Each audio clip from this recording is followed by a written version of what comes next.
Few bags, babies, enough to pay back. It's true. I can't.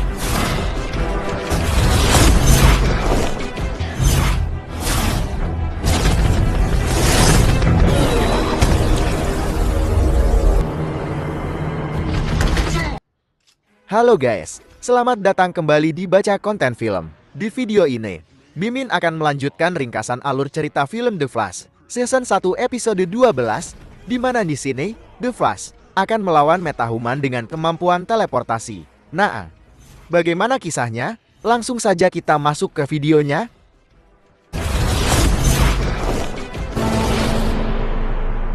Di awal cerita, seorang wanita misterius terlihat berdiri di depan penjara Iron Heights. Tatapannya terpaku pada bangunan itu. Tiba-tiba, dalam sekejap, ia berhasil melakukan teleportasi masuk ke dalam penjara.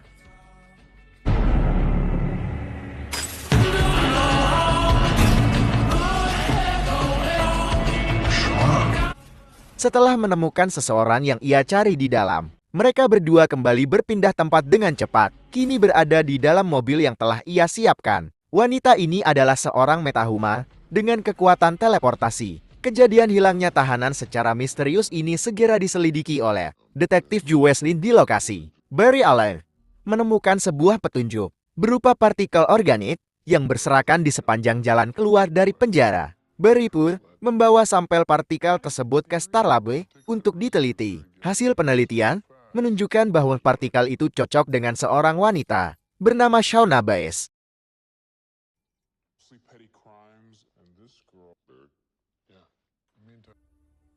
Sementara itu, Kisko Raymond tampak mengunjungi Hartley Hathaway untuk bernegosiasi. Kisko menanyakan keberadaan Ronnie Raymond karena ia tahu Hartley memiliki informasi tentang apa yang terjadi pada Ronnie di malam meledaknya partikel akselerator.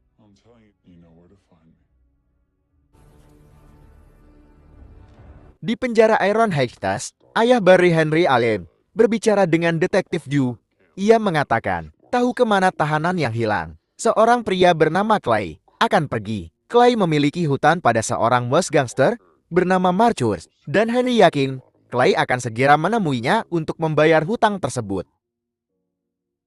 Keesokan harinya, Hartley akhirnya menunjukkan lokasi terakhir dia melihat Ronnie. Ia menjelaskan bahwa bayangan yang berada pada tembok adalah bayangan Blooming, Profesor Stein, yang terkena ledakan partikel akselerator. Ia menjelaskan bahwa bayangan itu menjadi petunjuk utama. Namun di sini saat Kisko lengah, Hartley mencoba untuk kabur. Namun akhirnya Kisko bisa menahan Hartley dengan alat yang sudah ia siapkan.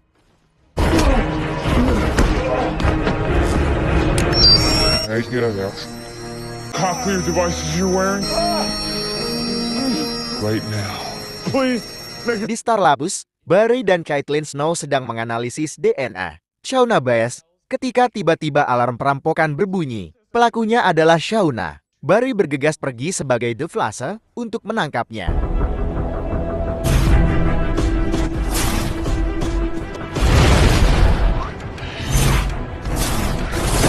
I can't. The Flash tampak kesulitan menangkap Shauna karena wanita itu mampu berteleportasi dari satu tempat ke tempat lain dengan sangat cepat. Karena mendapat tembakan dari Clay, akhirnya Shauna dan Clay bisa kabur dari Barry.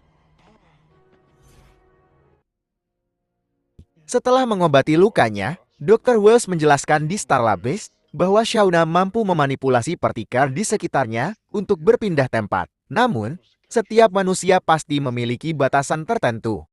Dan Dr. Wells akan mencari kelemahannya. Malam harinya, Barry dan Caitlin mengunjungi bar yang sering didatangi Shauna untuk mencari petunjuk tetapi tidak menemukan apa-apa. Mereka akhirnya memutuskan untuk bersenang-senang sejenak.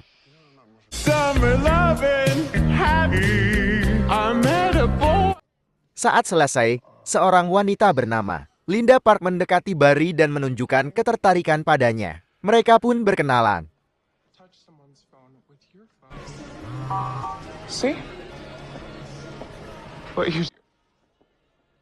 Di tempat lain, Hartley menunjukkan rekaman CCTV yang memperlihatkan apa yang terjadi pada Profesor Stein dan Ronnie. Dalam rekaman itu, terlihat keduanya menyatu akibat terkena materi gelap dari ledakan akselerator partikel. Namun di sini Hartley berhasil mengekoh Cisco dengan melepas alat di telinganya dan melumpuhkan Cisco, lalu kabur. But my end of the bargain.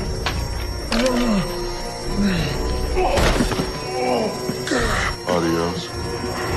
Sementara itu, Shauna dan pacarnya menyerahkan sejumlah uang kepada bos mafia yang dulu meminjami uang pacarnya. Bos Marcus bernegosiasi agar mereka mau bekerja sama setelah melihat kemampuan Shauna.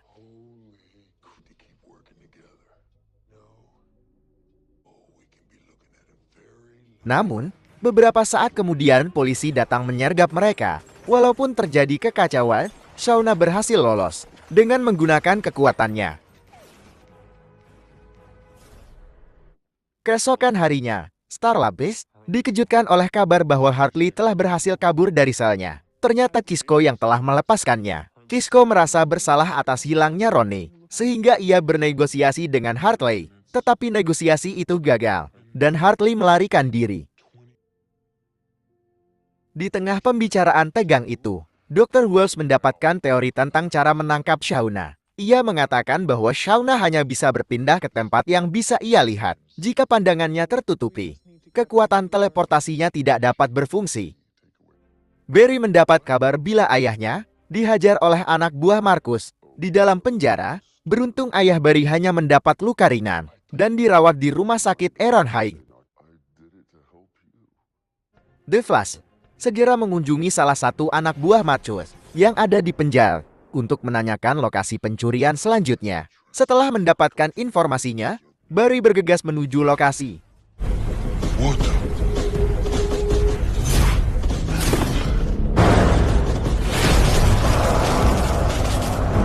Barry kembali berhadapan dengan Shauna di sebuah terowongan. Awalnya Barry tampak masih kesulitan menghadapinya. Something.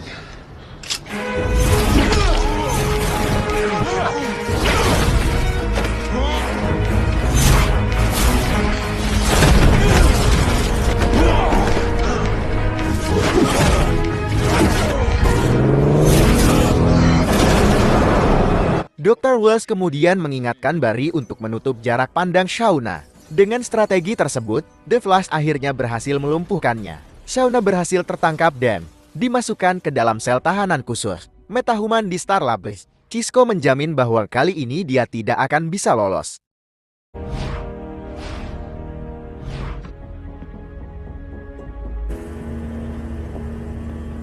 Di pagi harinya, Barry mendatangi kantor redaksi. Bukan untuk bertemu dengan Iris, melainkan menemui Linda, yang ternyata mereka masih satu kantor.